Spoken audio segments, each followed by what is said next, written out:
नाज़रीन ग्रामी, सल्तनत उस्मानिया या खिलाफत उस्मानिया सन 1299 से सन 1922 तक कायम रहने वाली एक मुस्लिम सल्तनत थी, जिसके हुक्मरान तुर्क थे। अपने उरूज के जमाने में यह सल्तनत 3 बरआज़मों पर फैली हुई थी और जनूब मशरकी यूरोप, मशरक़ वुस्ता और शुमाली अफ्रीका का बेशतर हिस्सा इसके ज़ेरे नगीं था। लेकिन फिर इन पर ऐसा सवाल आया कि इनकी औलादें भीख मांगने और दर दर की ठोकरें खाने पर मजबूर हो गई। ये सब कैसे हुआ और आजकल उस्मानिया खानदान के चश्मो चराग कहाँ हैं, ये सब कुछ हम आज की इस वीडियो में जानने की कोशिश करेंगे। लिहाजा इस कीमती वीडियो को शुरू से लेकर आखिर तक जरूर देखिएगा। प्यारे दोस्तों, 1 नवंबर सन 1922 तारीख इस्लाम का वो स्या दिन है जब सल्तनत उस्मानिया के खात्मे का बाज़ाब्ता तौर पर ऐलान कर दिया गया।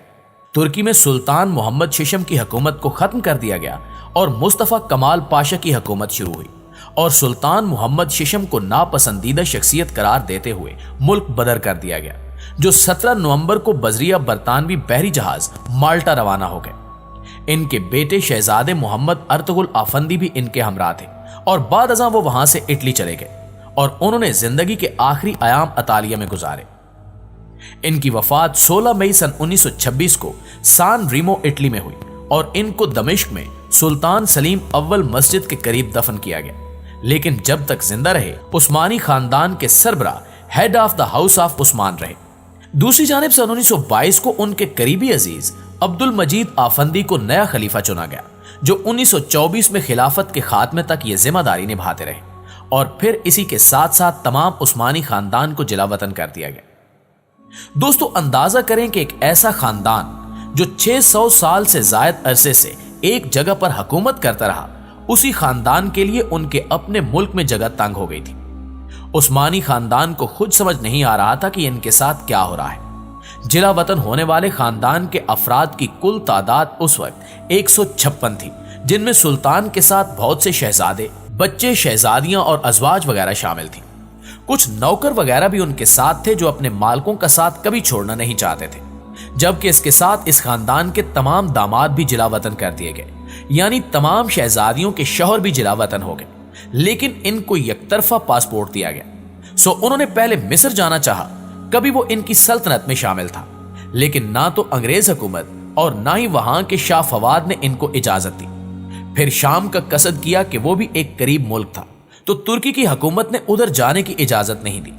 फिर कुछ अफराद लबनान के शहर बैरूत चले गए, जो उस वक्त फ्रांस के जेर तसल्लुत था। खलीफा अब्दुल मजीद फ्रांस के शहर नाइस चले गए, वो भी तब जब शहजादे अली वासिफ की कोशिशों से उनको फ्रांस की हुकूमत ने पासपोर्ट जारी कर दिए। ये वक्त उस्मानी खानदान के लिए बहुत कठिन था। इन्होंने गुर्बत का मुंह देखा, क्योंकि वो तो अपना साजो सामान और रुपया पैसा भी अपने महलों में छोड़ आए थे कि अवाम की मदाखलत और ताउन से वो जल्द तुर्की वापस आएंगे, लेकिन ऐसा नहीं हो सका।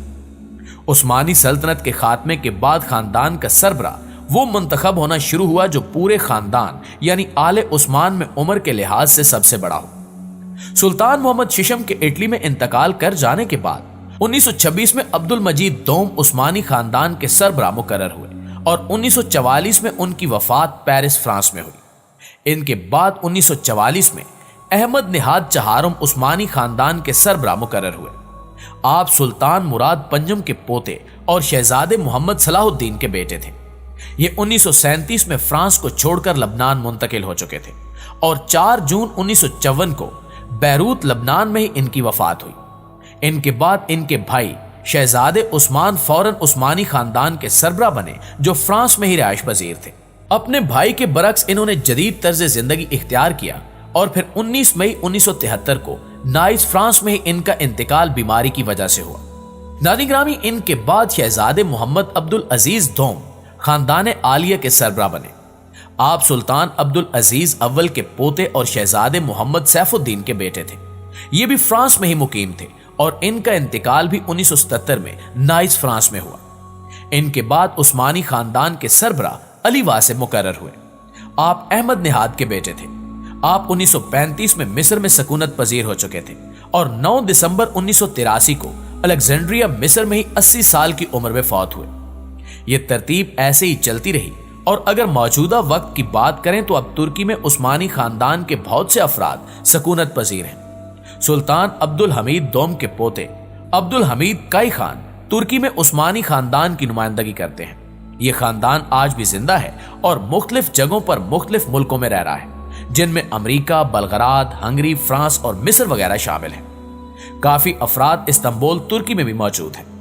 آج کل عثمانی خاندان کے سربراہ بایزید عثمان ہیں، جو 2009 سے تاحال جاری ہیں اور وہ اپنے خاندان کے ساتھ نیو یارک، امریکہ میں مقیم ہیں۔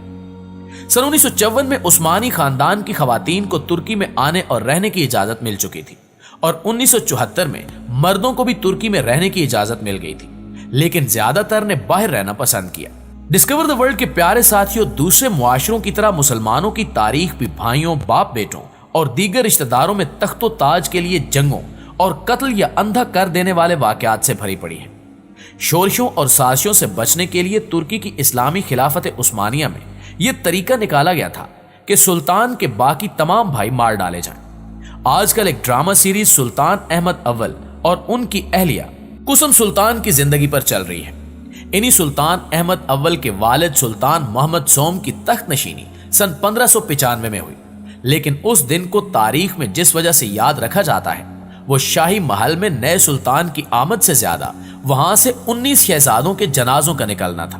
یہ جنازے نئے سلطان محمد سوم کے بھائیوں کے تھے، جنہیں سلطنت میں اس وقت رائج بھائیوں کے قتل کی شاہی روایت کے تحت نئے سلطان کے تخت پر بیٹھتے ہی باری باری گلا گھونٹ کر ہلاک کر دیا گیا تھا۔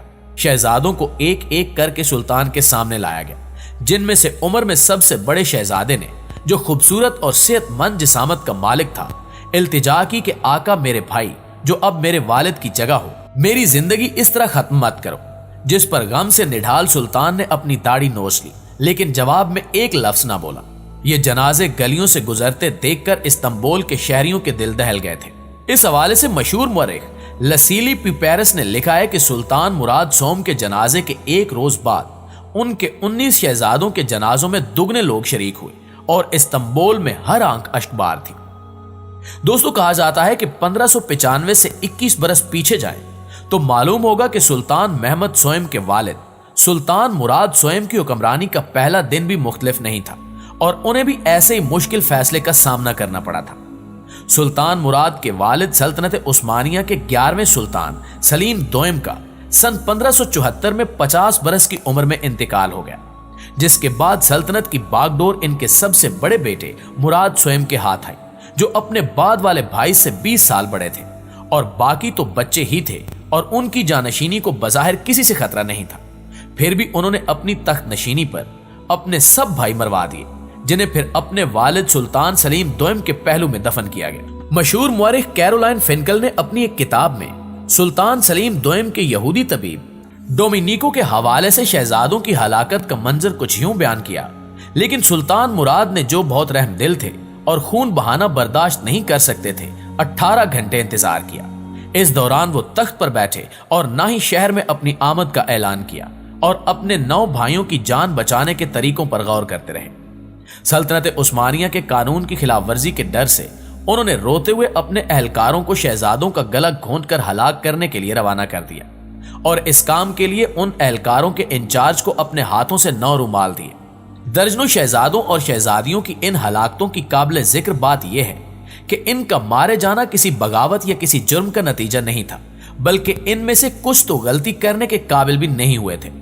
جس قانون یا روایت کے تحت ان شہزادوں اور شہزادیوں کو ہلاک کیا گیا، اس کی بنیاد تقریباً 100 سال قبل 15ویں صدی میں سلطان محمد دوم کے دور میں رکھی گئی تھی، جنہوں نے سن 1481 میں اپنی موت سے چند برس قبل ہدایت دی تھی، جس کے تحت نیا سلطان اپنے بھائیوں کو ہلاک کر سکتا تھا۔ فنکل نے لکھا ہے کہ سلطان محمد دوم نے اپنا جانشین نامزد نہیں کیا تھا، لیکن اپنے انتقال سے کچھ عرصہ پہلے کہا تھا کہ ان کا جو بھی بیٹا سلطان بنے، اگر وہ دنیا کی بہتری کے لیے باقیوں کو ہلاک کر دیتا ہے تو ٹھیک کرے گا۔ جی تو پیارے دوستو، یہ تھی ہماری آج کی ویڈیو کیسی لگی کمنٹ کر کے ہمیں ضرور بتائیے گا۔ انشاءاللہ آپ سے ملاقات ہوتی ہے اگلی ویڈیو میں، تب تک اپنا خیال رکھیے۔ اللہ نگہبان۔